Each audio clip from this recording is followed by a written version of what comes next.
Yo, what's up guys, it's your boy OG Molly Up, aka Atamali, aka Stretch Armstrong, aka Pizzy Pete, aka Peter Manchelani, and we're back with our final video. This, ladies and gentlemen, is my final project. Now, with this video is going to be a little bit different. Mainly going to be going through the code. I posted a demonstration video earlier, I believe maybe 1 or 2 days ago. That video mainly shows the code working. This video I'm going to be explaining more of the code and what it does and how it works. So, let's get right into it. First we can see the Bitmoji functions.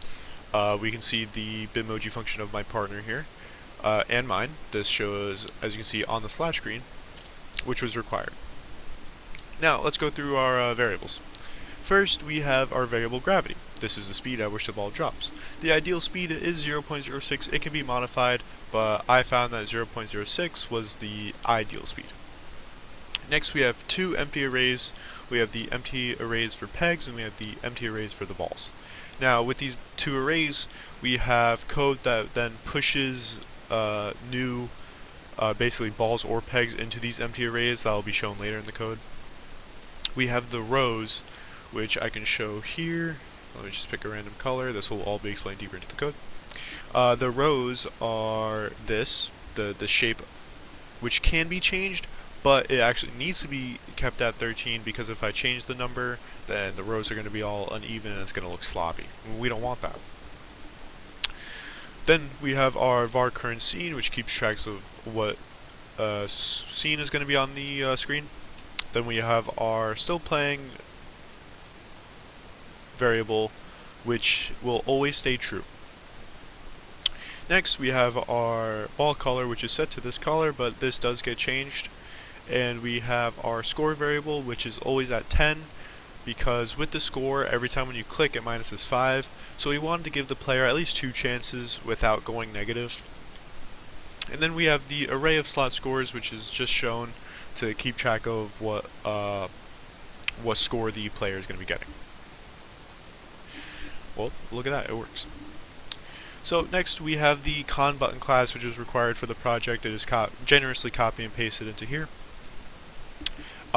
Just to pay attention, the button constructor function has a on-click function, and this can be more elaborated if we scroll down here for the prototype handle mouse click, which says if dot mouse is inside, which is always true when a mouse is inside the button, perform the on-click function. So, that'll be elaborated just in a second. Well, more than a second. You know what I mean. Anyway, this is the pegs constructor function. This function has a .x, .y, .height, .width, and .radii for the pegs, which is naturally this .height divided by 2. Then moving on, we have the draw prototype for the pegs. This then draws the pegs. Then we have the slot constructor function, which has a dot position, dot x, dot y, dot height, dot width, and a radii for the slots. Now the dot radii is important because this really helps with the collision. We have the draw prototype for the slot, which just draws it. Next we have our ball constructor, which is very important. We have our .x, .y, .width, .height, .radii, .is falling, which is always true. Then we have this .velocity, this .direction, and this .color. Naturally, we have the draw prototype for the ball, and this is where it gets quite interesting. This is our prototype for the ball drop. So we say if this dot is falling, which is always true, then this dot velocity plus equals gravity. Now if we remember, gravity equals 0.06. So now this is compounding 0.06 as the ball is going down. So it's gaining speed. And then we set dot velocity to the dot y. And then we say, just for measures to prevent the ball from going out of bounds, we say if this dot x is less than 30, then the dot direction is set to a random direction, or it will set to go in a random direction with a random value of 1 to 3. Else, if this dot x is greater than 370, it'll go in the other direction from a random value from 1 to 3. And in the general if statement, we put in this dot x plus equals this dot direction, so it compounds. Next off, we have the prototype for the score code. This prototype just checks the score to see where the ball is going to fall into these slots. So as you can see, that's what makes it work. I'm not going to go through all these, but basically the general is like if this dot x is within a certain area, which is these slots, it'll do an expression, well, an equation more like it, to then assess that score and then add it to your money. So like here it lands into the 1.5. What?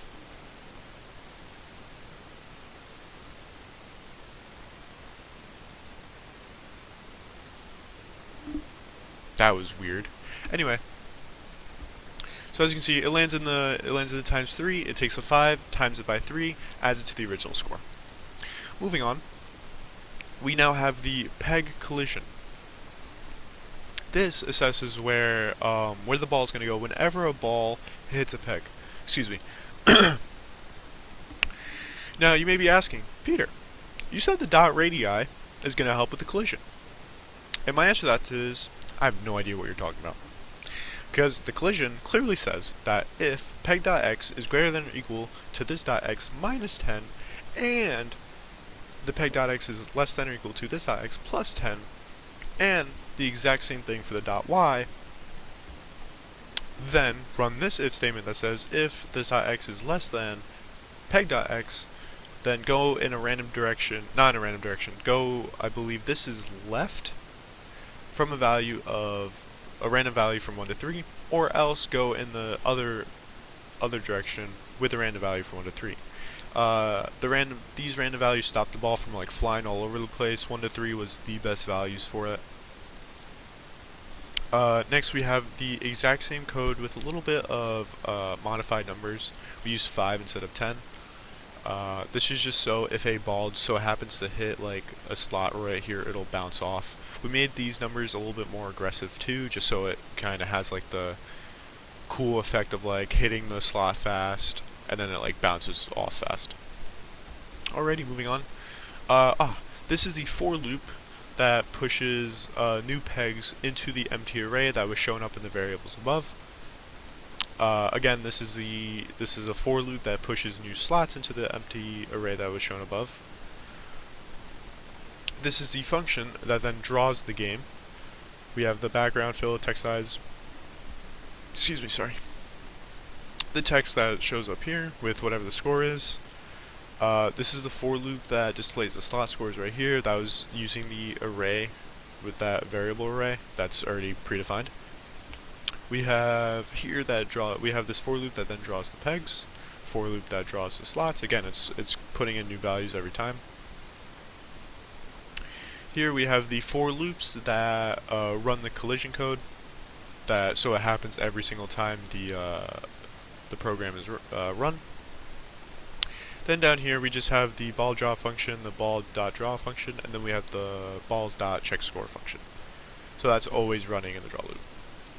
So remember when I talked about the onClick function with the dot handled mouse click and the dot mouse inside? This is important now because if we go to scene 2, we have our select color screen. Now this is great because now this allows us to pick whatever color we want. So each button is going to have an XY with label and the onClick function, and the onClick function is going to have its respected color, whether it's red, yellow, blue. It's going to change to that color, because that is what the onClick function says. The onClick function says if this is clicked, then run the dot handle mouse click, which is to change the color. So let's say if I want to change the ball to yellow, I click yellow, it changes to yellow. So we have that for red, yellow, blue, black, green, white, purple, gold, silver, and then we have the natural star button. This is the function that then draws all the buttons. We have our start color button, which is basically here. Next we have the draw home. This is our splash screen, so this is basically here where we have the title, the authors, the instructions, and then now basically we have there's the draw function right here that says if current scene equals 1, we have draw home, which is splash screen, current scene equals 2, takes us to this, and it says else if still playing, which is always true, then it will draw the game. Now, Plinko doesn't have a win check because Plinko is technically a gambling game, so you can bet as much money as you want. The game ends when you want to stop playing, so that's why there's no win function, or win check I should say. This is a mouse clicked function. This is where all the dot handle mouse clicks are, so this is what actually makes the buttons work. So like if I click white, it changes to white, clicks green, it changes green. Same with purple, gold, silver, black, red, yellow, blue. Else, we have an else if here, where it says if currency equals 3, which is the actual game, push balls into the empty array, which is again up above. So that's how you can click as many times as you want. A ball will fall down. It's because of this code right here. And then we also have the score equals score minus 5, because every time you click, you're paying $5 to actually play the game. And then you get your respective amount back whenever you score. And that is really all the code. It's about 520 lines of code. It's pretty cool. I'm very proud of this project. I mean, I could play it a bit here, but again, in the demonstration video, it's shown clearly. And that's really all we have today, folks. I want to give a shout out to the TAs of this class. Shout out to Professor Faywolf. Thank you so much. I hope you all have a great day. And I will catch you guys hopefully later. Maybe I'll make a return. Maybe I won't. We'll really see. But it's been fun. It's really been fun. And yeah, I hope you all do well. I hope all of your families have good health and great success. So yeah, all right. I'll see you guys later. Thank you again.